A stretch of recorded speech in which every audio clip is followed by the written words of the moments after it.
കേശാദ്യവംശകലശോദരിപൂർണചന്ദ്രം ശ്രീമന്ത്രിസിംഹഗുരുവര്യപദാബ്ജതരംഗം ശ്രീമന്നനന്തഗുരുവര്യസുതം ഗുണാബ്ധിം സമ്പത്കുമാരഗുരുവര്യമഹം പ്രപദ്യേ.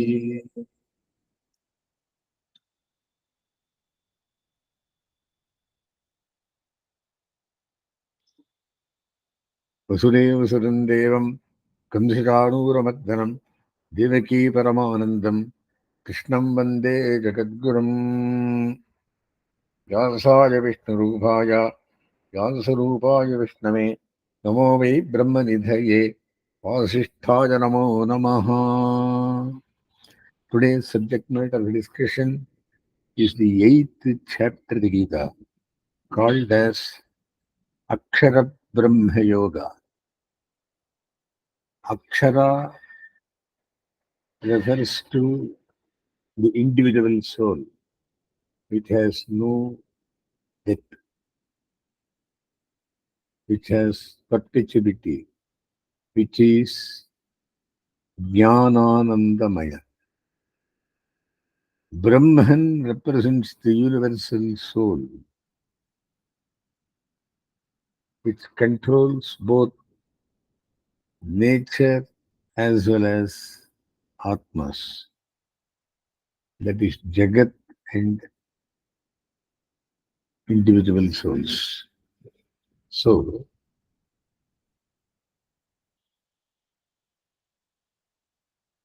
the chapter tells us that till the last breath, one should think of him at all times and keep performing uninterruptedly one's own dharma in the form of karma yoga.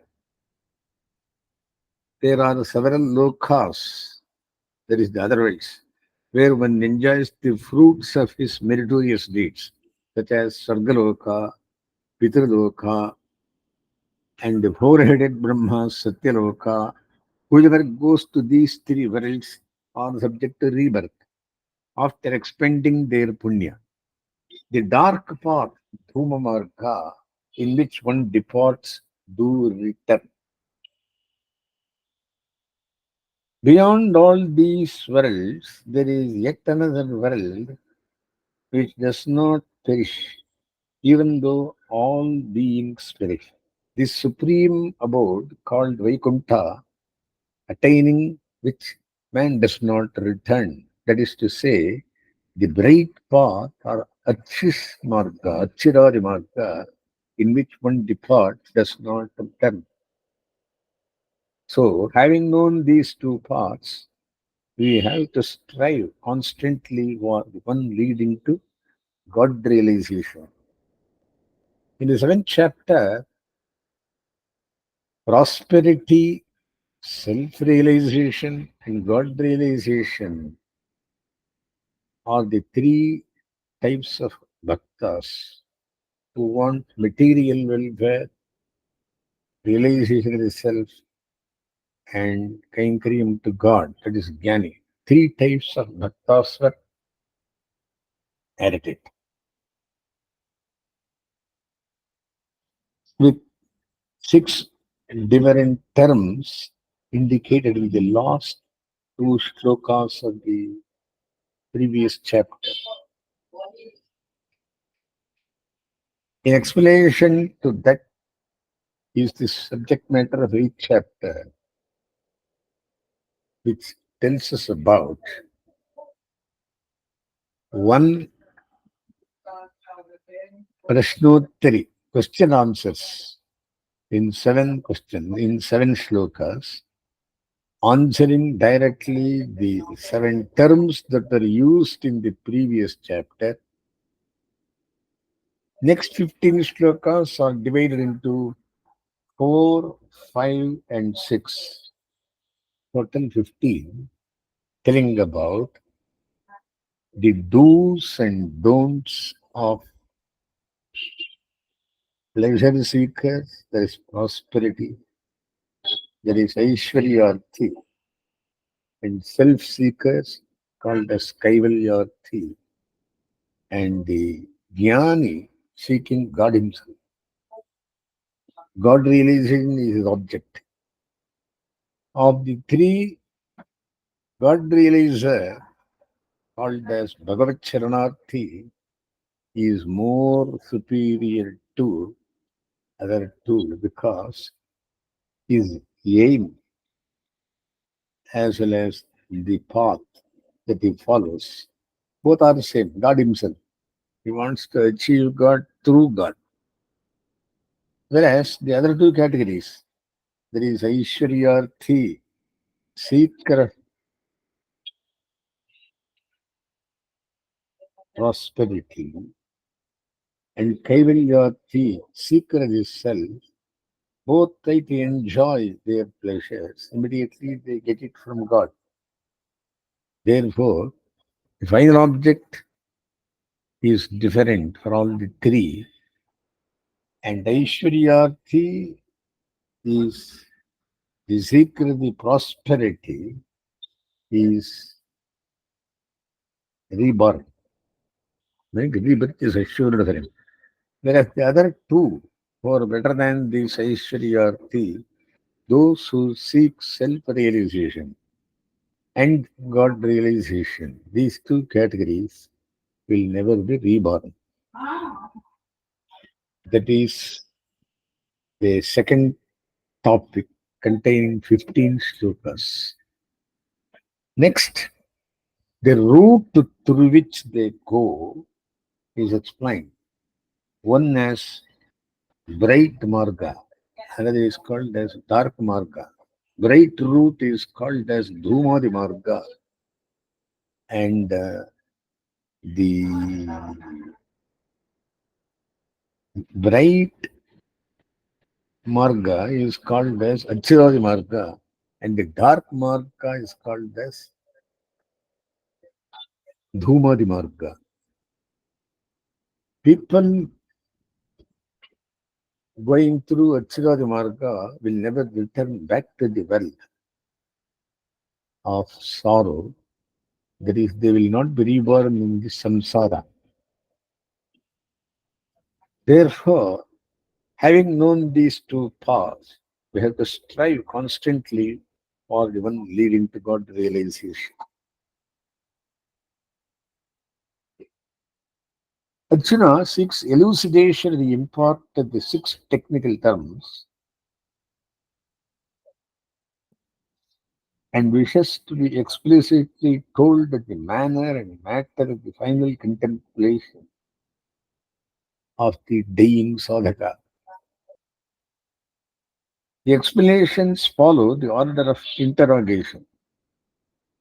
By Brahman in the context is to be understood the imperishable spiritual principle in man. There is frequent usage of the term the, in this sense in the Upanishadic literature. Matter in its settled form by which the spirit is tied up in embodiment is called as Adhyatma. These two are to be understood for purposes of forming the positive ideal to be pursued and the evil to be discarded respectively. Spirit is to be attained and material entanglement is to be discarded. Karma means the process of generation by which spirit is enmeshed in matter. Even this is to be understood for purposes of avoidance, for it starts the evil phenomenon of embodiment.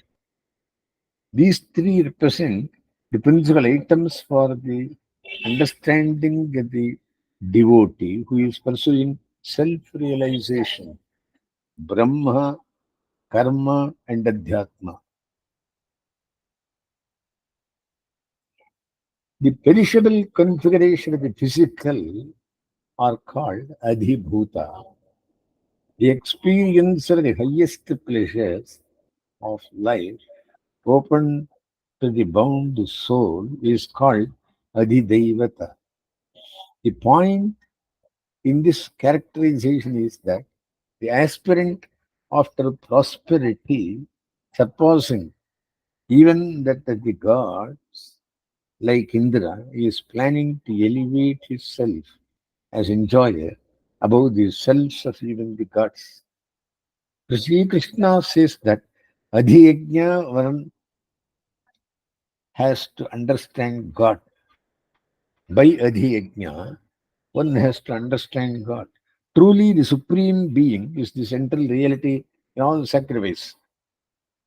As has been said before, sacrifice is the main principle of good life, and the ultimate object of worship in sacrifice and guarantee of its fruitfulness is ultimate Godhead. So, the six terms have received their due explanation. Sri Krishna addresses himself to answer the question about the worthy way of contemplation at the moment of death. The general principle is propounded that whoever fixes his mind on God at the last moment attains the form and the glory that he attributes to God in the contemplation. Therefore, Arjuna, think of me at all times and fight with mind and reason thus set on me. You will doubtless come to me. Tasmat sarveshu kaleshu mamanusya yadhicha mayatpiravano buddhi mame vaishya sasamshayam. Arjuna, he who with his mind disciplined through yoga in the form of practice of meditation and thinking of nothing else is constantly engaged in contemplation of God, attains the supreme effulgent divine Purusha. Abhyasayoyuktena chetasanaanyagamina paramam purusham divyam yadipathana chintayante. Finally, contemplation has this efficacy even when the object of contemplation is not God. This terminal contemplation is determined by the habitual thoughts of the individual in the whole course of his life.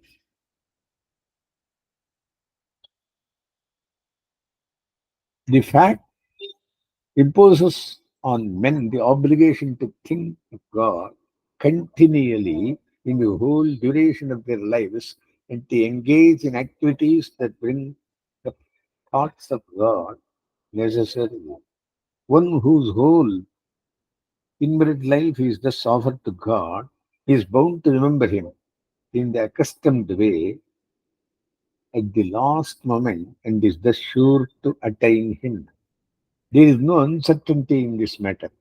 The direction of thought in the entire course of life determines the nature of the contemplation at the time of death, and the latter determines the nature of attainment after death. This twofold causal law knows no violation.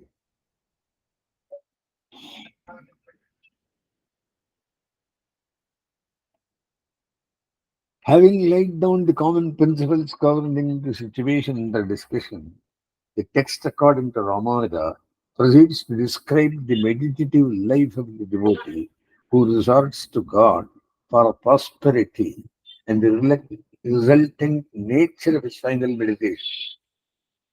He who thinks of God with concentration in the way to be specified at the last moment, in accordance with this direction of his thought, in the course of his life by way of regular yoga or meditation, and by way of the constant practice of dwelling on God or abhyasa, will surely attain to a condition of similarity. He is to meditate on God as omniscient,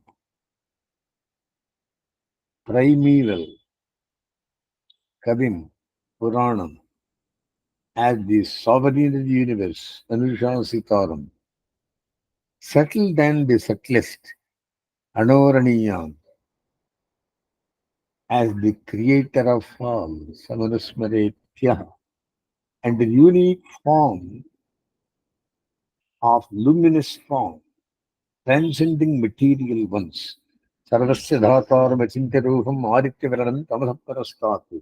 Guided by previous thoughts and regular yogic meditation, if he meditates, bringing his life force to the middle of the brows and focuses on this form of God, there fully he will attain a condition of glory similar to his object of meditation. The attributes and glories selected for meditation have particular relevance as it is by virtue of them that the favors sought are to be granted. This devotee dwells on God not for his own sake, but a giver of the boon of prosperity. This specific attitude governs the emphasis and selective concentration in the meditation. The devotee who worships God for purposes of attaining his own pure selfhood has a different manner and direction prescribed. He dwells on the imperishable, superphysical, and transcendent nature of God. It is that of which the knower of the Vedas speak, which the ascetic go after, and for the sake of which men practice self denial and austerity.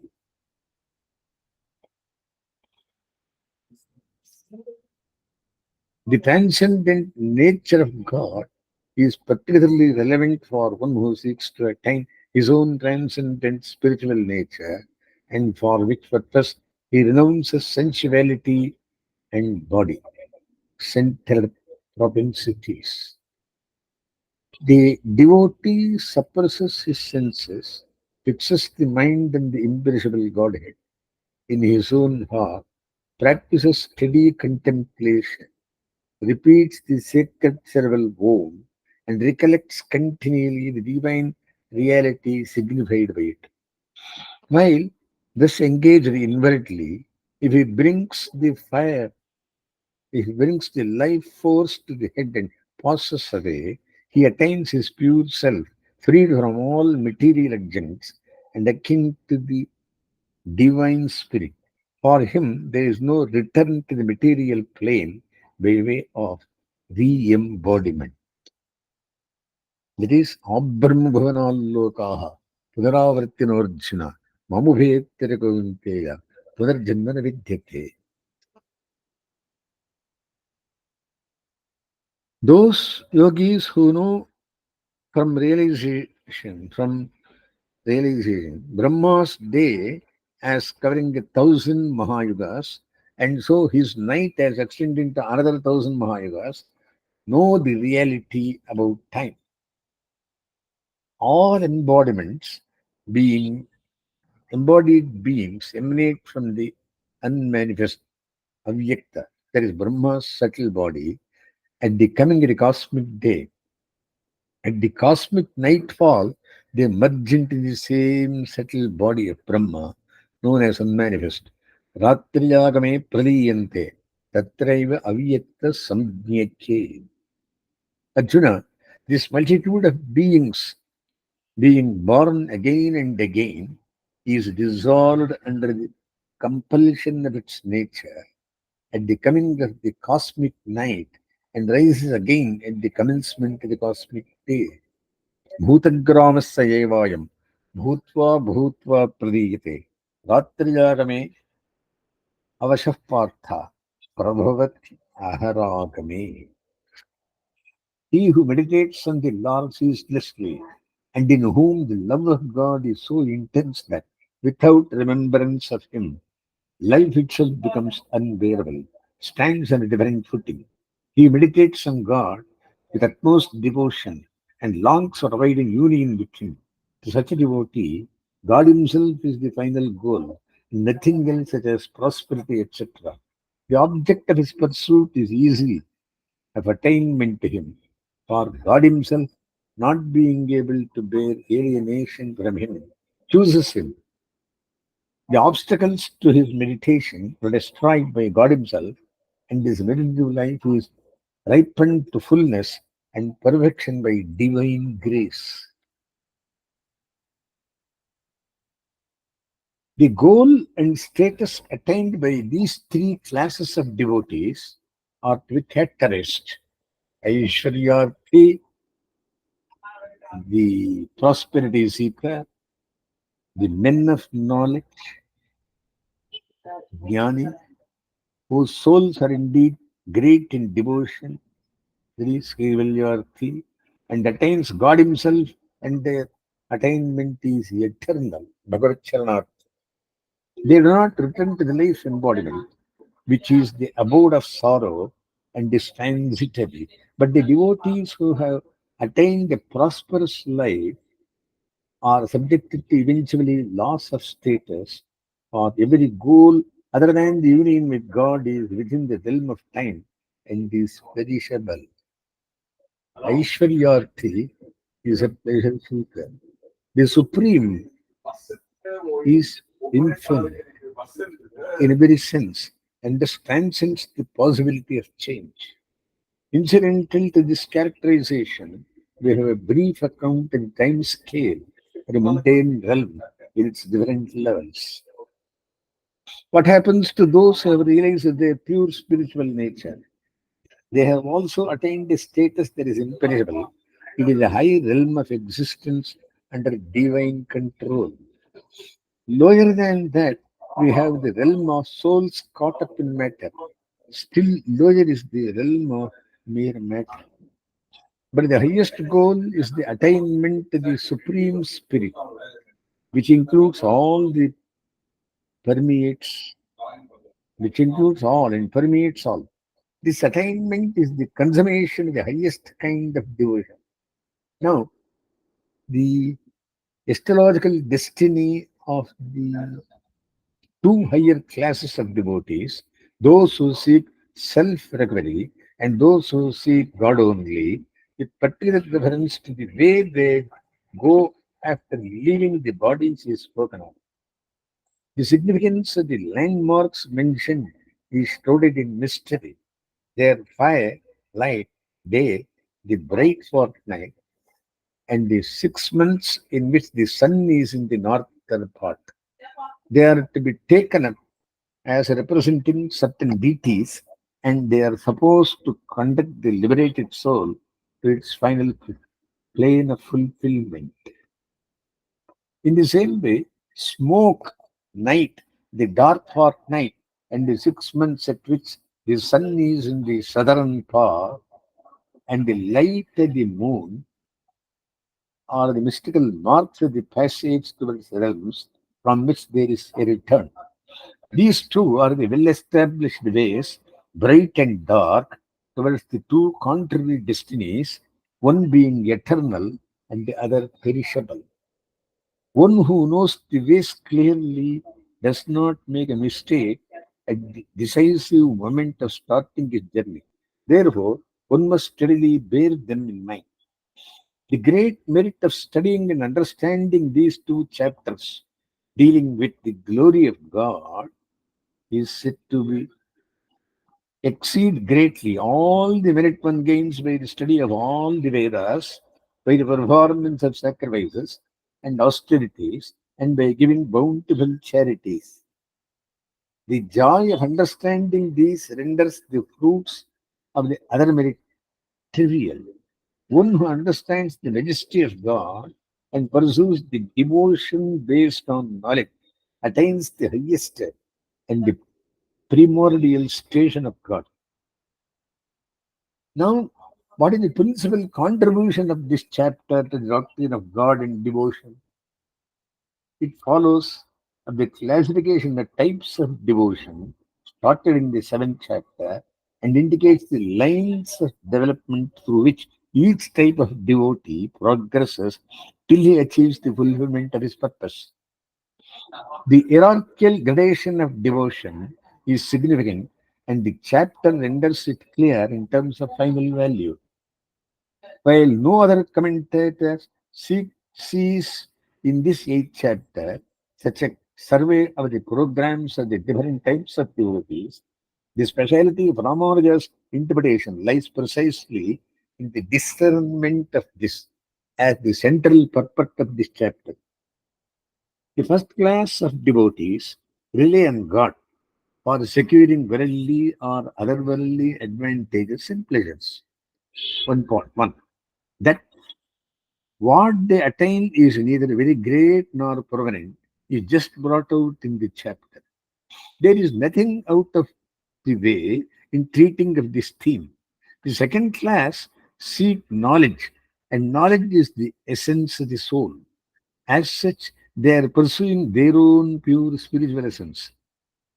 They seek divine aid for gaining their end. For Ramanuja, this chapter unfolds their progress and fulfillment also.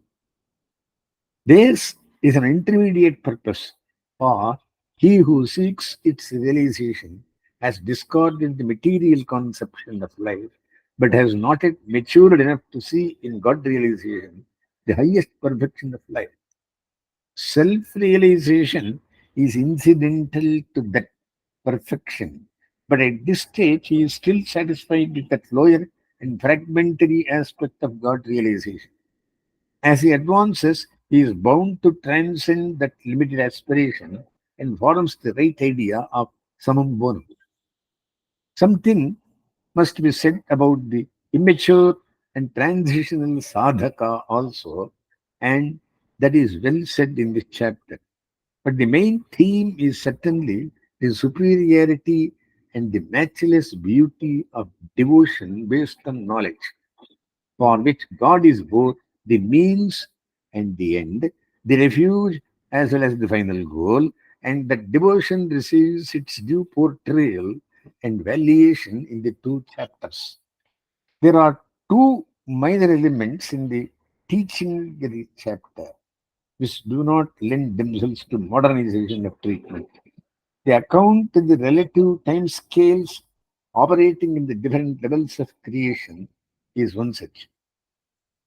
But its purpose is to show transitoriness of every achievement falling short of the union with God. That conclusion is significant and intelligible, whatever may be the value of the theory of time and the cycles of the world that implies it. The second matter of such a nature is the description of the two astrological pathways, one characterized by light and the other of the dark nature. The idea of the two ways is very ancient and its interpretation is controversial. Even as early as the Vedanta Sutras, they are treated without any literalism whatever. There are they are to be taken as symbolical. There should be no time factor introduced as restricting the scope of liberation. All this much needed liberalization of interpretation is to be found in the sutras themselves. Nothing of permanent value is lost by that reinterpretation. In fact, the teachings about emancipation gains in soundness and rationality by the non-literal interpretation of what is in itself and even at its best a matter of very minor importance. But the significant point in the theory of the ways is that the ways of the saint and the sinner are radically contrasted in death as in life. Reality is such that spiritual values find conservation in it. Therefore, or beyond even this unmanifest, there is yet another unmanifest existence, that supreme divine person who does not perish, even though all beings perish. Paratasmattu bhavonyo, avyakto vyaktat sanatana, yasya sarveshu bhuteshu, nashyatsu na vinashyati. Avyakto akshara ityuktah, tamahu paramangatim, yamprapya nirvattante, tadbhava paramam mama. The same unmanifest which has been spoken of as the indestructible is also called the supreme goal. That again is my supreme abode, attaining which they return not to this mortal world. Arjuna, that eternal unmanifest supreme Purusha in whom all beings reside and by whom all this is provided is attainable only through exclusive devotion. Purudasavara Partha, Bhaktyarabhyastaranjena, Yasyantastani Bhutani, Ena Sarvavidam Tatam. I shall now tell you the time path departing when yogis do not return, and also the time path departing when they do return. Of the two paths, the one is that in which are stationed the all effulgent fire god and the deities presiding over daylight, the bright fortnight, and the 6 months of the northward course of the suns, respectively. Proceeding along it after the death, yogis who have known Brahma, being successively led by the above gods, finally reach Brahma. The other path is that wherein are stationed the gods presiding over smoke, night, the dark fortnight, and the 6 months of the southward course of the sun. The yogi, devoted to action with an interested motive, taking to this path after death is led by the above gods, one after the and attaining the lustre of the moon and enjoying the fruit of his meritorious deeds in heaven, returns to this mortal world. For these two parts of the world, the bright and the dark, are considered to be eternal. Shukla Krishna Giri Kete, Jagat Shashvate Mate. Proceeding with one of them, one reaches the supreme state from which there is no return. And proceeding by the other, one returns to the mortal world that has become subject to birth and death once more. नैते स्थिति पार्थजानन्मे योगी उच्यते कश्चन तस्मात् सर्वेषु कालेषु योगयुक्तो भवति knowing the secret of these two paths.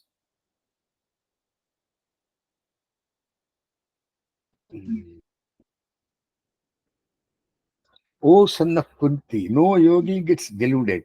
Therefore, Arjuna, at all times be steadfast in yoga in the form of equanimity. There is strive constantly for my realization. Very important. Vedeshu yajneshu tapassu chaiva तामेषु यत् पुण्यबलं प्रदिष्टं तत्तेतद्धर्मविदं विदित्वा योगी परं स्थानमुपैति दिव्यम्.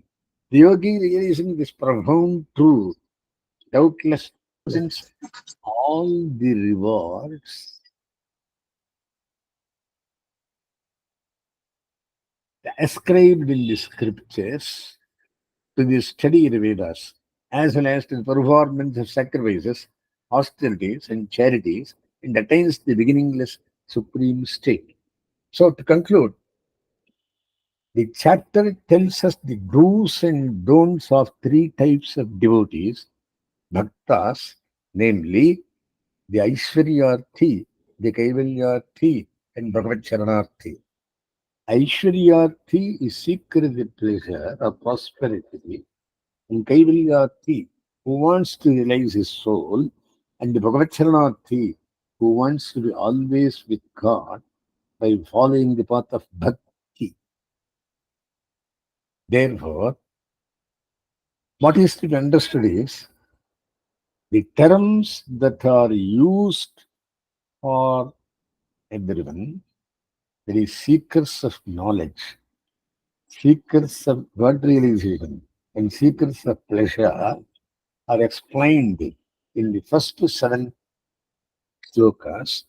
Later on, the do's and don'ts and the final remembrance at the time of death are discussed in 5 plus 5 plus 5 shlokas of each category. That is Aishwaryarthi, Kaivalyarthi, and Bhagavad Charanarthi. With this, 22 shlokas are complete.